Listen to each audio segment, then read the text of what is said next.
think back in that day, my goodness.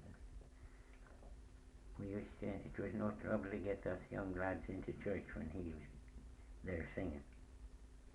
Well, you could sit there all day and all night. Mm-hmm. He was really good. Yeah.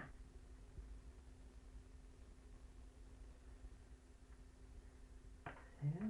The road coming up to McPherson's there. Oh, yeah. And see, the old road used to come up to my McPherson's and up over the hill by your place, there by I don't know. yes, your grandfather's place. Oh, yeah, where Uncle Charlie was there. No, where Uncle Jim was. Oh, down there. Come up there and on and through, and they claimed that there was statute labour done on it and all this, and they were going to try and hold that, you see. Mm-hmm. But they gathered up books all over the place. There were so many different clerks and one thing. Mm-hmm. But there was a bunch of them got burnt the time of when Holly was clerk. House burnt and burnt all the music books that he had then. Oh. Yeah. But these other older books was, that's how, as far back as you can get to birth here in Madawaska, and Cecil Wilson. All the other ones were burnt before. They were burnt. After they start keeping Yeah. birth dates. See, at the first they didn't keep them at all. Mm-hmm. All these have the birth dates Yeah. on them, that I have there. Well, they were on. I often hear them say that that's the far back as they have them here in the township is Cecil Wilson. Holly burnt the back, but then we come back to that again. It wasn't burnt. Mm-hmm. Oh, lots of times when they changed clerks, they didn't take out the books, but just the ones they were using, you know. Yeah. The rest remained there. Yeah. Well, it would have been a crime to see these thrown away. Billy Smith had them, and he was going to throw them out, and Jack McPherson got a hold of them. He said he threw them up in his barn there in the loft. Mm-hmm. And they sat there for years and years, and he was going to, he was cleaning out the house the other day when he was leaving the farm, and Duncan McPherson was there, and Duncan wanted to establish his age for pension purposes, so he gave them to Duncan and told Duncan to get rid of them. Mm-hmm. So I got a hold of Jack McPherson and said I'd like to get them. If they're only going to throw them away, gosh, I'd love to have them. Yeah. So he got them for me. So I'll put them in a big binder. They're all just in a big heap now with a piece of binder twine around them. Yeah. So I'll get a big binder and bind them all in, put them in according to the years. Yeah. Get them organized. They're invaluable. Oh yes, old Ledger Hunter and old Marcel Hunter was Pathmaster and all that's got that thing. Yeah. And up through the little Waddy Hudson's and cross down there at the little church and up to Bill Castle and Ark and Cloud and out onto the government road.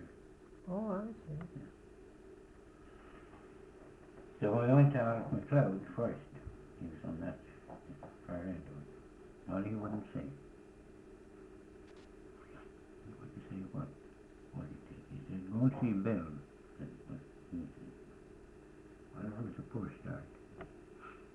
So we come to Bill, and he wouldn't like no offer or really say whether he'd give the road or what.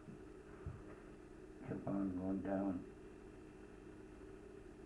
It was to come down along that little lake below your grandfather's there.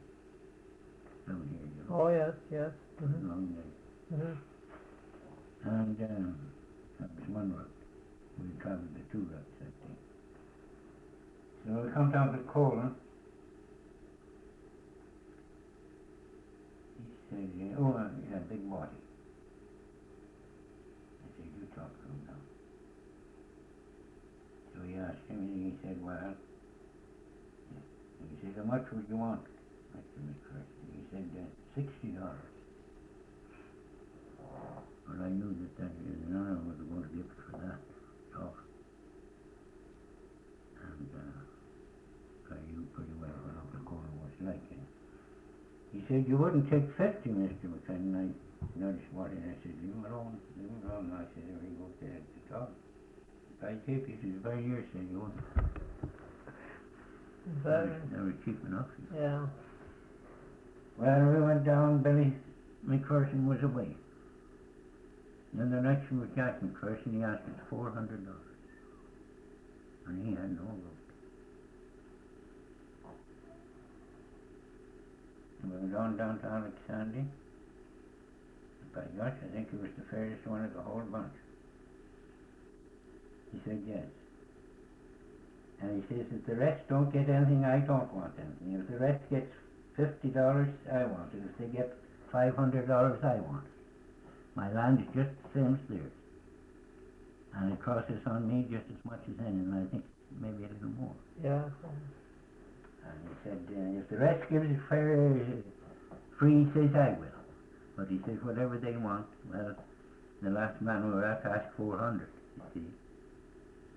Oh, if you're going to sunk the township that time, we'll have to pay them all 400 all the way through to buy the right of it. So I always said, that's how it was the fairest one after all. Well, Billy, then we saw Billy after, and he was not too bad. So he was in there and had no road, public road. But he said he wanted enough, we could fence it ourselves for enough, give him enough to fence. It wasn't too bad. No, that's reasonable. And it never went through. That'd be right down through the McPherson settlement then, from one end to the other, wouldn't it?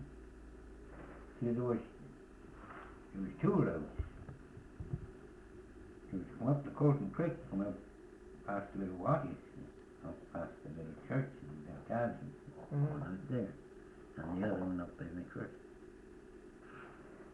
On the far end over there, they wanted it to come out by little Watties, a little closer to the rest wanted to come out here, it was closer to the corner. Yeah. There was a draw there, you see. But it was only about half a mile between either of them off of this road. Yeah. Little mountain off it. But it's, yeah, well. The old road used to go down right along the river, then back of going there at Dodges and up. Yeah, after you come up from after Dodges, there you come up that long hill. Yeah. You come just before you take the turn to come down to Alfred's, back here a piece, it goes down over that hill there and down to the down the other wharf right there, Big Eddie there, come out